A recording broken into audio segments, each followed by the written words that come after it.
It all kicked off on what should have been the best day ever. Pulling up to our new house in Oakwood Meadows, the place Emily and I had scrimped and saved for years to call home, thinking we'd finally nailed that perfect suburban dream.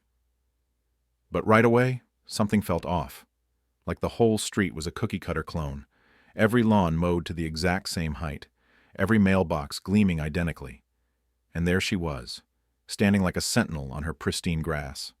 Karen Wilkins, arms folded tight, eyeing us with this cold stare that could have frozen lava. No hello, no welcome wagon, just her marching over with this massive binder clutched like a shield, heels clicking sharp on the pavement. And before I could even say, "Hi, I'm Alex," she shoves it at me, saying in that syrupy voice that didn't match her eyes, "Welcome to Oakwood.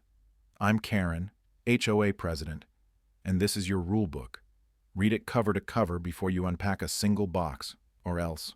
Emily came around the truck just then, still in her off-duty jeans and jacket, her service pistol holstered at her hip like always. She's been a cop for 18 years, carries it as naturally as her wedding ring, that quiet habit born from too many close calls on the job. But Karen's gaze locked on it like a hawk spotting prey, her lips pursing as she muttered, "That scratch on your holster looks fresh, like it's seen action lately." And Emily, cool as ever, just raised an eyebrow and said, "Yeah, it has. I'm a detective, comes with the territory." But Karen hummed this little disapproving noise, eyes narrowing, and I swear the air got thicker, like she'd already decided we were trouble. Maybe because of some old grudge against badges from her past, or just her need to control every inch of this neighborhood. She'd turned into her personal fiefdom. She spent the next half hour lecturing us on the essentials: grass no taller than an inch and a half, hoses only in earth tones, fences at precisely 4 feet 6 inches. And she even whipped out a tape measure to check ours right there, frowning like we'd committed a felony when it came up a 1/4 inch short, all while our neighbor Tom peeked from his curtains, shaking his head in silent warning before ducking away when Karen waved too brightly, calling him one of our model residents. By the time she strutted off, listing a dozen issues with our moving boxes and even sniffing at the burger delivery for the crew, "Fast food lowers our standards, dears." Emily and I just stared at each other, her shoulders tense in a way I'd rarely seen, and she whispered, "I've faced down armed robbers who scared me less than that woman."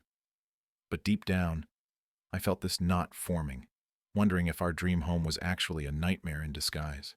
That first night, unpacking in the garage, I found this faded memo tucked behind a shelf, dated 18 years back, from the police department, mentioning a B. Wilkins fired for mishandling evidence in a big case, and my mind raced, because Karen had dropped that line about dealing with cops before. So I showed Emily, who frowned and said, "Wilkins isn't rare, but yeah, I'll poke around at the station tomorrow. Something about her rubs me wrong, like she's got skeletons she's desperate to keep buried."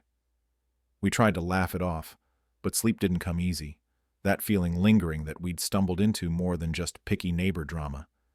Maybe a web of old secrets tied to her iron grip on this place, fueled by whatever power trip or past shame made her lord it over everyone. A few days in, and bam, here comes the hammer. I'm sipping coffee, admiring our new view, when Karen clicks up the drive with this guy in a rumpled suit, clipboard in hand, introducing him as Frank from the safety board. And they hand me this official notice citing our fence for non-compliance with enhanced protocols for high-risk residents, meaning us, because of Emily's job, and the fix. A full replacement by their approved outfit, safe haven barriers, costing a whopping $45,000, or fines, stacking up daily. Karen smiled that shark grin, saying, "We updated the codes when we heard about your wife's profession. It's for community safety, you understand. Can't have just any fence around a gun-toting household." And I nearly choked because our fence was solid.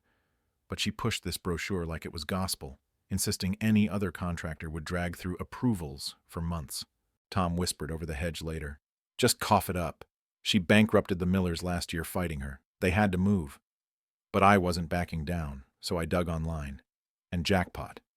Safe Haven was registered to L. Hargrove, Karen's maiden name from an old wedding announcement, and the address tied back to her rental property, a classic kickback scheme where she'd force folks into overpriced upgrades to line her pockets, all while playing the guardian of property values, probably born from that old firing, turning her resentment into a petty empire of extortion. I showed Emily, her face darkening as she said, This is straight up fraud, Alex. But if we're fighting, we do it smart. Document every word, every threat. Play nice till we have an ironclad case.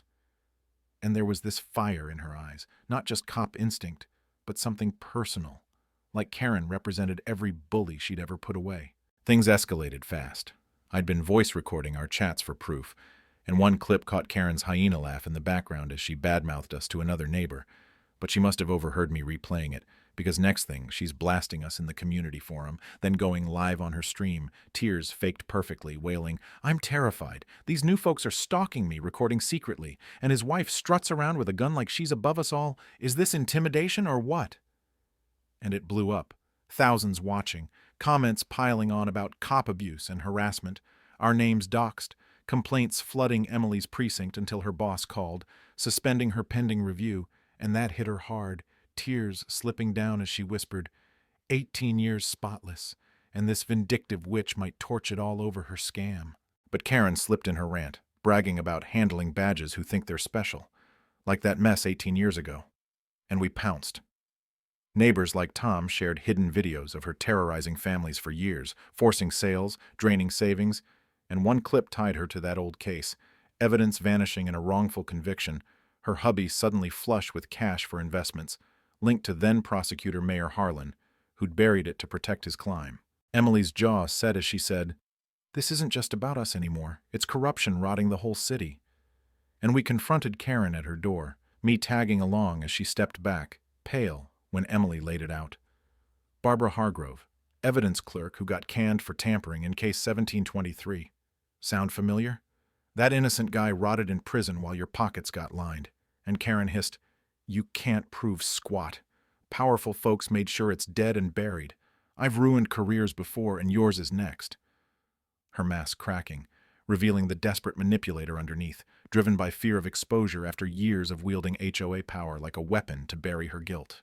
The turning point hit at the mayor's presser, meant to slam Emily as the villain, Harlan at the podium, sweating bullets, praising accountability, then handing off to Karen, dolled up as the martyr, sobbing, "She menaced me with that gun while I begged for peace.